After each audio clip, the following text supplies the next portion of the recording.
درود شریف پڑھیں۔ اللہم صلی علی سیدنا مولانا محمد وبارک وسلم۔ صلو علیہ صلاۃ و سلام علیک یا رسول اللہ صلی اللہ تعالی علیہ وسلم۔ بیان ہوا تھا، اللہ رب العزت ارشاد فرماتا ہے، اللہ وہ ہے کہ جس نے آسمانوں کو اور زمین کو پیدا کیا اور آسمان سے پانی کو نازل فرمایا اور اس پانی کے ذریعے سے پھلوں کو پیدا کیا، نکالا جو تمہارا رزق ہیں، اور تمہارے لیے کشتیوں کو مسخر کر دیا تاکہ وہ چلیں سمندر میں اللہ کے حکم سے۔ یعنی کہ کشتیاں جو چلتی ہیں پانی کے اوپر، یہ انسان کا کمال نہیں ہے بلکہ اللہ رب العزت کا حکم ہے جو یہ چلتی ہیں۔ ہر چیز اللہ کے حکم کے بغیر کوئی بھی چیز نہیں چل سکتی، یہ بھی اللہ کا فضل ہے۔ اور تمہارے لیے دن کو مسخر کر دیا، چاند اور سورج کو مسخر کیا، رات دن برابر وہ چل رہے ہیں، ہمارے لیے ہیں، وہ سورج بھی اپنے لیے نکلتا ہے اللہ تعالیٰ نے۔ اور وسخر لکم الانہار کا مطلب ہے اور نہروں کو مسخر کیا، اور چاند اور سورج کو، اور رات اور دن کو۔ اور یہ نعمتیں تو اللہ نے تمہیں دی ہی۔ وَآتَاكُم مِّن كُلِّ مَا سَأَلْتُمُوهُ، کل جو بیان ہوا تھا، اور تم کو ہر وہ چیز دی جس کا تم نے سوال کیا، یعنی بہت ساری چیزیں منہ مانگی بھی دی تمہیں جو تم نے سوال کیے۔ اور اگر تم اللہ کی نعمتوں کو شمار کرنا چاہو تو تم شمار نہیں کر سکتے نعمتوں کو اللہ کی۔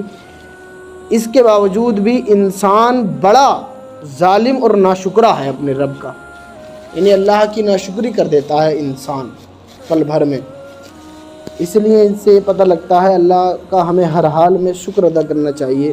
اور رب نے اس کا ذکر بھی فرمایا ہے کہ اگر تم شکر ادا کرو گے، لئن شکرتم لازیدنکم، تو اور زیادہ تمہیں عطا کروں گا۔ تو شکر کرنا یہ نعمتوں کو اور بڑھا دیتا ہے۔ ہر حال میں اللہ کا شکر ادا کرے۔ اب یہاں سے یہ ہے آیت نمبر 35 سورہ ابراہیم کی۔ حضرت ابراہیم کا ذکر اس صورت میں آیت نمبر 35 سے شروع ہوا۔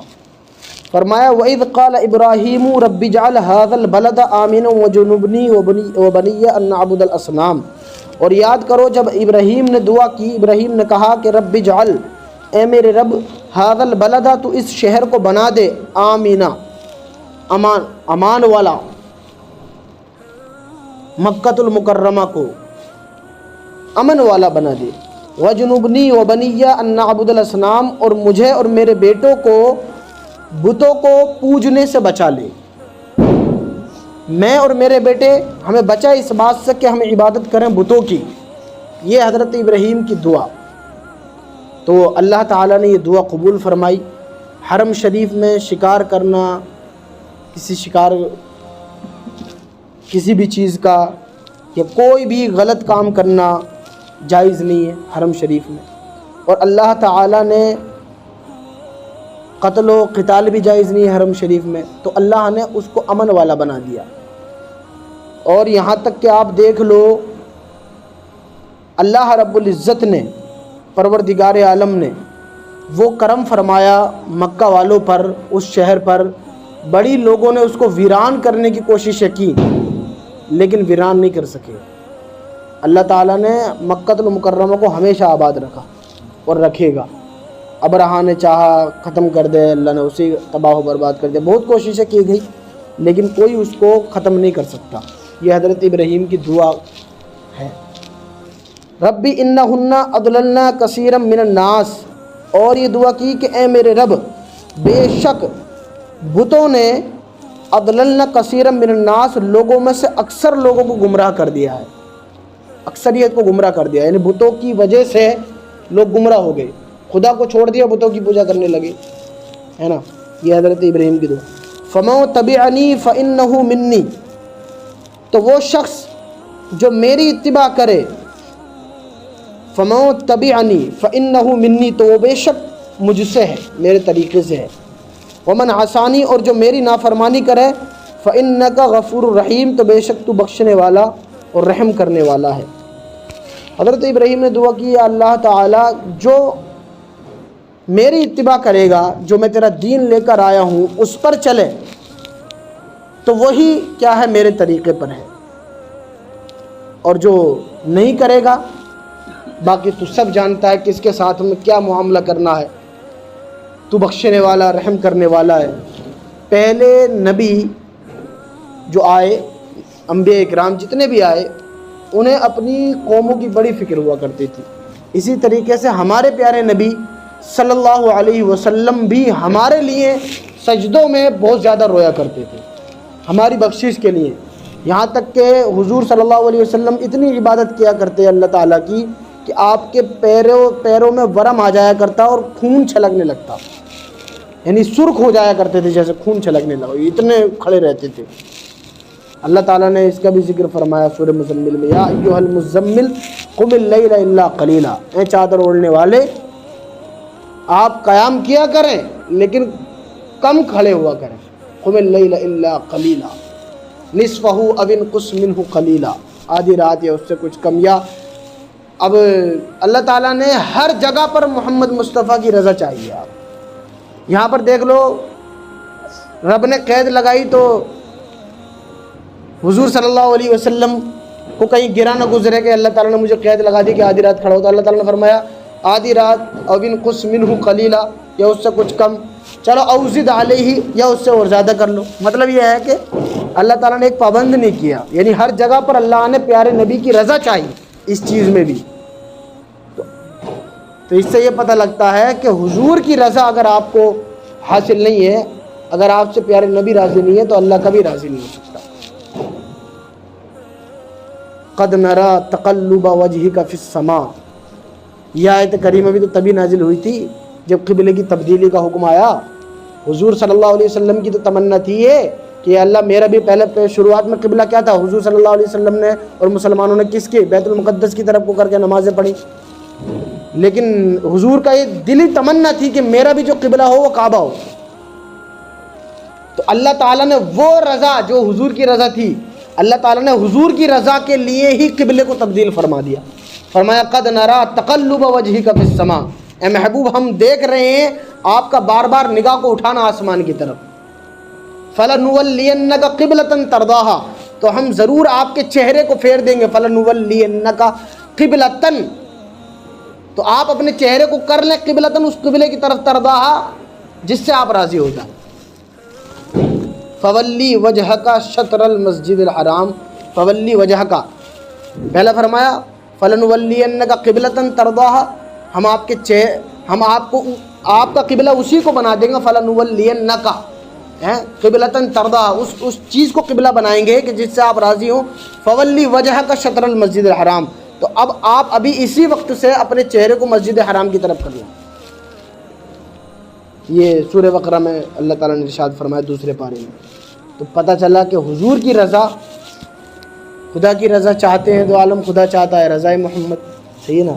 تو حضور صلی اللہ علیہ وسلم کو راضی کرنے کے طریقے کیا ہیں؟ وہی اللہ کے رسول نے جو حکم دیے ہیں، جو طریقے اپنے ہیں وہی اپنانے اپنے لوگوں کو۔ ومن عصانی فإنک غفور رحیم، مسلم شریف کی حدیث پاک ہے، جب یہ آیت کریمہ پڑھی نا، ربی انہن اضللن، حضور صلی اللہ علیہ وسلم نے حضرت عمرو بن العاص سے روایت ہے، یہ مسلم شریف کی حدیث، کہ حضور صلی اللہ علیہ وسلم نے یہ آیت پڑھی، ربی انہن اضللن کثیرا من الناس، اے میرے رب بے شک بہت سے لوگوں کو بتوں نے گمراہ کر دیا ہے۔ یہ حضرت ابراہیم کی دعا ہے نا یہ، اور آپ یہ آیت پڑھ کر ایک اور دوسری آیت پڑھی جس میں حضرت عیسیٰ نے دعا کی تھی اپنی قوم کے لیے، تو وہ بڑے روئے حضور صلی اللہ علیہ وسلم۔ تو اللہ نے حضرت جبریل کو بھیجا کہ میرے محبوب سے پوچھو کہ یہ کیوں رو رہے ہیں۔ اب اس سے یہ ایک بات دیکھو کتنی پوائنٹ کی بات ہے، کیا اللہ کو معلوم نہیں تھا؟ اللہ تو عالم الغیب ہے، کیوں رو رہے ہیں؟ جو لوگ حضور کے علم غیب پر اعتراض کرتے ہیں کہ حضور کو علم غیب نہیں تھا، بالکل ہی اعتراض بدعقیدہ لوگ کہتے ہیں کچھ ہی نہیں پتا تھا انہیں، یہاں تک لکھ دے کہ دیوار کے پیچھے کبھی معاذ اللہ، صحیح ہے نا؟ ہمارا یہ عقیدہ اہل سنت والجماعت کا کہ حضور صلی اللہ علیہ وسلم کو اللہ نے علم غیب عطا کیا، اللہ کا ذاتی علم ہے اور حضور صلی اللہ علیہ وسلم کا عطائی علم ہے۔ تو اگر وہ اعتراض کرنے والے، اور بھی بہت ساری دلیلیں پیش کرتے ہیں جن میں حضور صلی اللہ علیہ وسلم نے کچھ ایسے لفظ فرمائے کہ میں نہیں جانتا، یہ نا، اب یہ اعتراض کرنے والے ہی مسلم شریف کی حدیث پاک، اللہ پہ بھی اعتراض کر سکتے ہیں کہ اللہ کو معلوم نہیں تھا کہ حضرت جبریل سے کہا کہ پوچھ کر آؤ کہ میرے نبی کیوں رو رہے ہیں، تو اللہ تعالیٰ نے کیوں پوچھا؟ اللہ کو تو پتہ یہ کیوں رو رہے ہیں، اللہ تو دلوں کے حالات سے واقف ہے۔ تو کوئی یہ کہہ سکتا کہ اللہ کو بھی علم نہیں تھا؟ معاذ اللہ. تو یہ عقل کے گھوڑے ہیں. ایسی بہت سی دلیلیں پیش کرتے ہیں نا بدعقیدہ لوگ. بہرحال تو جب آئے حضرت جبریل علیہ السلام تو پیارے نبی صلی اللہ تعالی علیہ وسلم سے دریافت فرمایا. تو پتہ کیا تو حضور صلی اللہ علیہ وسلم امت کی فکر کے لیے رو رہے تھے کہ میری امت کا کیا ہوگا. تو حضرت جبریل گئے, عرض کیا تو اللہ رب العزت نے پھر دوبارہ سے پیغام بھیجا کہ کہو میرے نبی سے کہ امت کی مغفرت کے معاملے میں اے محبوب ہم تمہیں راضی کر لیں گے, یعنی تمہیں وہ اختیارات عطا کریں گے. مقام محمودی عطا کر دیا اللہ تعالیٰ نے, ہے نا, مقام محمود کہ جسے چاہو گے آپ ہم اسے جنت میں ڈال دیں گے, جسے چاہو گے جہنم دے دیں گے. یعنی اللہ تعالیٰ نے, تو اللہ تعالیٰ سے حضور نے ہم جیسے گناہگاروں کی بخشش طلب کی.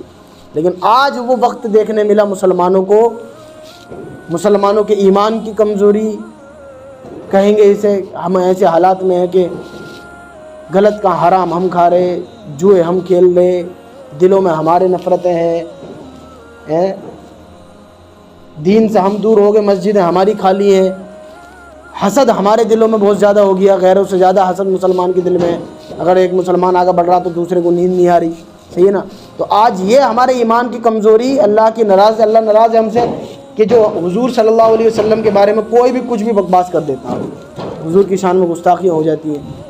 یہ ہے, ورنہ تو آج کتنے کروڑوں کی تعداد میں مسلمان ہیں, اور ایک وہ مسلمان تھے, صحیح ہے نا, وہ معزز تھے زمانے میں مسلمان ہو کر, اور آج ہم خوار ہوئے, ذلیل ہوئے تاریخ قرآن ہو کر. وہ صرف مسلمان ایسے تھے, وہ کم تعداد میں تھے, لیکن مجال تو تھی حضرت عمر کے سامنے کہ حضور کے صلی اللہ علیہ وسلم کے زبان کھولنا تو دور کی بات ہے, حضور کے فیصلے کی خلاف ورزی بھی کوئی کر دے. مسلمانوں نے کیا کیا دور دیکھے, مگر اب کیا کریں. وہ ایمان والے لوگ تھے, اللہ کی مدد ہوتی تھی ان کے ساتھ میں. اللہ کی مدد بھی تو ایمان والوں کے. وَأَنْتُمُ الْأَعْلَوْنَ إِن كُنتُم مُؤْمِنِينَ, تم ہی جیتو گے اگر مومن ہو. شرط لگا دی اللہ نے, مومن بنو آپ. اور مومن بنو, مسلمان تو ہیں, مومن ہی تو نہیں ہے. مومن تو جھوٹ نہیں بولتا, مومن حرام نہیں کھاتا, مومن نماز نہیں چھوڑتا. مومن کون ہوتا؟ مومن غلط کام نہیں کرتا, جیسے صحابہ کرام تھے, اللہ کے ولی ہوتے ہیں سچے مومن. تو پھر دیکھو صحابہ کرام کے ہاتھ اٹھانا تھا اور دعائیں قبول ہونی تھی. جنگوں میں نکلے تو اللہ نے مدد بھی فرمائی, جیت جاؤ گے تم, کیونکہ اللہ کی مدد ہوگی نا تمہارے ساتھ.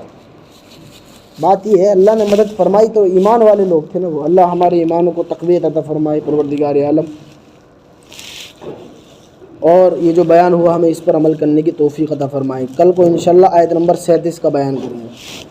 اللہم ربنا آتنا فی الدنیا حسنۃ وفی الآخرۃ حسنۃ وقنا عذاب النار. یا اللہ یا رحمان پروردگار, یہ جو بیان ہوا ہمیں اس پر عمل کرنے کی توفیق عطا فرما. پروردگار جو غلطی ہوئی ہو اسے معاف فرما. یہ جو لوگ بھی تفسیر میں بیٹھے ہیں اللہ سب کے بیٹھنے کو قبول فرما. یا اللہ مالک کائنات پیارے نبی کا واسطہ, یا اللہ سب کی مشکلوں کو دور فرما. ہمیں قرآن کی تفسیر سننے کی اور اس پر عمل کرنے کی توفیق عطا فرما. یا اللہ ہمارے ایمان کو تقویت عطا فرما. پروردگار عالم مسلمان جہاں بھی دنیا میں پریشان حال ہیں اللہ سب کی مدد فرما. سبحان ربک رب العزت عما یصفون وسلام علی المرسلین والحمد للہ.